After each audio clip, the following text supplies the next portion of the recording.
It's been a little while since we talked Smash, so today I want to take a look at some of the people's hottest takes. And sure, even though I could probably find these takes on TikTok, Twitter, or even my YouTube channel, what better place to go than Reddit? So this morning I came across this post on Reddit asking for people's hottest takes about Smash Ultimate, and I'm sure there's some bad ones on here. And I mean, right off the bat, to go ahead and kick off the thread, we have the hot take that the Twilight Princess Ganondorf was better than the current one in Smash Ultimate, and for this one, I absolutely have to agree. Now, I don't really know how to explain what I mean, but I feel like Brawl, like the characters just seemed more realistic. I really don't know what I mean by that, but like just playing Brawl, I remember Ganondorf just seeming like such a scary character. I mean, granted, I was like a little kid at the time, but it felt like he was much more of a villain, and now it feels like a lot of characters just kind of have that same art style sometimes. And so I will agree with that. I do feel like the Twilight Princess Ganondorf does feel a little bit more unique and just kind of fits him better as a character. So this one I gotta agree with. And the next one right here is already a hot take. It essentially says that Nintendo should have just stayed the primary focus for characters. Instead of having characters like Cloud and Snake in the game, it should have focused on deeper characters from Mario and Pokemon and more, Nintendo franchises, NES classics, things like that. Now this one is kind of a bad take in my opinion. I kind of see where they're getting at because I can kind of agree with some of it. Like it does kind of feel strange that like there's so many characters that are just like not really Nintendo characters. I mean, there's characters from games that like barely appeared on Nintendo consoles. But that being said, I don't think we should cut all third-party characters. I think that's a little bit ridiculous. I mean, you look at characters like Banjo and Kazooie, which I'm pretty sure are owned by Microsoft now. Like these are iconic characters on a Nintendo console, and it just wouldn't make sense to not include them. But that being said, I can see how you feel kind of weird about including Kazuya and Sora, so I can kind of agree with some of it. Some of it I can't though. Oh boy, here we go. The online isn't that bad, and if you're playing with randoms expecting a good connection, that's on you. But there's a second part to this. It says, that said, the preferred rule stuff is really bad. You should be able to have a setting where regardless of how long matchmaking takes, it's always your rules. Now that I can agree with.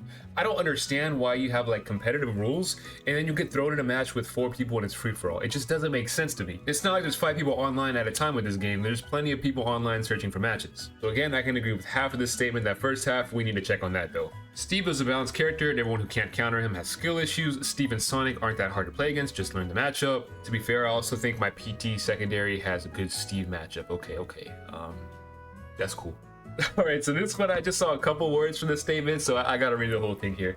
It says, alright, this has to be said. I prefer World of the Light over Subspace Emissary. This is already a bad take. I don't even need to read the rest. I can already tell it's gonna be a bad take. Why? Because World of the Light is actually representative of the gameplay of the game. Subspace Emissary are largely just platforming sections with the Smash fighting tacked onto it. That being said, other than its cutscenes and story, Subspace is inferior to World of Light in every other single aspect. World of Light has better usage of stickers and spirits with them being used in the game's map. The actual battles are just, well, actual Smash fights instead of some random moves, and that's the whole thing about Subspace, is that it's a whole separate thing. That's why I didn't like World of Light, basically, because it was like the regular gameplay of Smash, except it just had all this like dumb stuff added to it, in my opinion. I don't know, I can't agree with this one. Like Subspace was something actually unique. It also had the cutscenes, which were very cool. It was a cool way to bring more characters. Like you had an actual story behind it. Like, oh, we're bringing these characters in. World of Light just felt so grindy. I cannot agree with this at all. That has to be the worst take I've seen actually. Let me know in the comments if you guys prefer World of Light or Subspace. And if you haven't played Subspace, you gotta go play it. I think, yeah, that's gotta be the worst take I've seen so far. I'm sorry.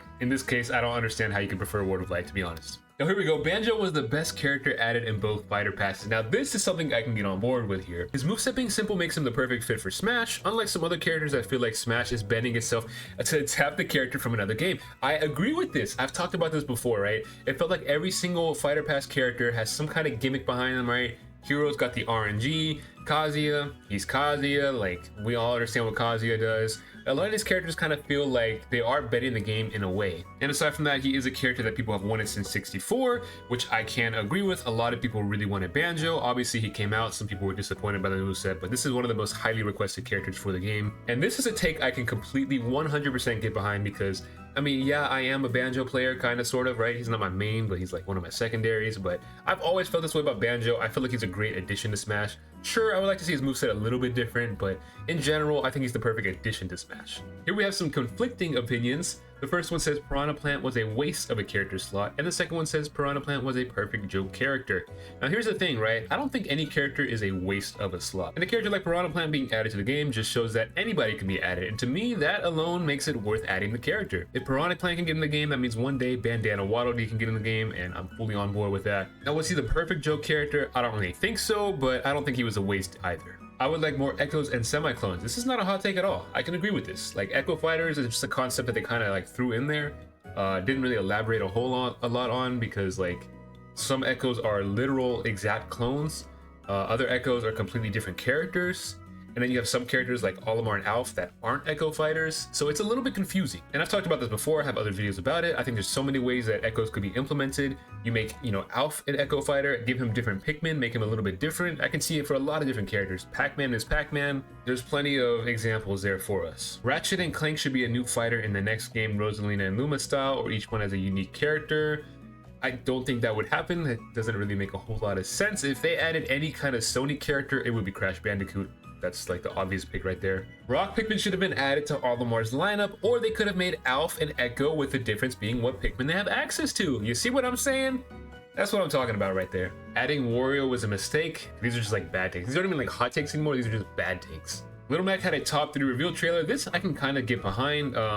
Little Mac is at the bottom for everything, so putting him top 3 in reveal trailers, I can get behind that. The fact that some characters are by themselves with enough cast members to at least provide one extra character to their series, like Sonic, and some have over 5, is crazy. Now this is something that I can also get behind. I do think the balance of characters is a little bit strange for me, with some franchises having way more characters than others. You look at a franchise like Kid Icarus, for example, you got Palutena, you got Pit, you got Dark Pit, and that's a series that hasn't received a game in many years, which, by the way, the last Kid Icarus Uprising was an amazing game. Don't get me wrong, I loved it personally. But then you look at other franchises, and you'll see that it's kind of imbalanced as far as the character representation goes. You look at a franchise like Kirby, for example, one of the staple Nintendo franchises, and there's only 4 characters. Or actually, no, I'm sorry, there's only 3 characters. There's Meta Knight, there's Dedede, and Kirby. Where's Bandana Waddle Dee? So yeah, I can fully get behind that statement. I do think that some franchises are definitely a little bit underrepresented, and others have way too many characters, so I can get behind that. Some of the OG cast desperately needs total moveset reworks, mainly Samus and Link. Now this is kind of a strange one because Link kind of did get a rework, not like a full-on rework, but I mean, just looking at Link in this game compared to past games, he is very different. But I can agree with this. Like, looking at the OG cast, there's definitely some characters on there that could use some reworks. I think mainly I would say Captain Falcon and Donkey Kong. Although with Falcon, he hasn't like had any games since like a long time ago, so like what would you really change? And Donkey Kong has changed over the years, like slightly here and there, but there's so many different games you can pull from for Donkey Kong, so I can fully agree with that take. Gliding was a good mechanic and it should return to some characters, give them more mix-up options. This I can agree with as well. It was a really cool mechanic from back in the day that had, an effect on some characters. You look at a character like Pit, for example, and they do kind of throw some examples here, like Banjo-Kazooie possibly having this mechanic, which I could agree with. It's just one of those things that I could understand coming back to the game and being added to more characters, especially now that we have such a big roster. And let's go ahead and close it out with one of the worst hot takes that I've seen so far on this thread, and that is this right here: Jonesy should have been added instead of Sora.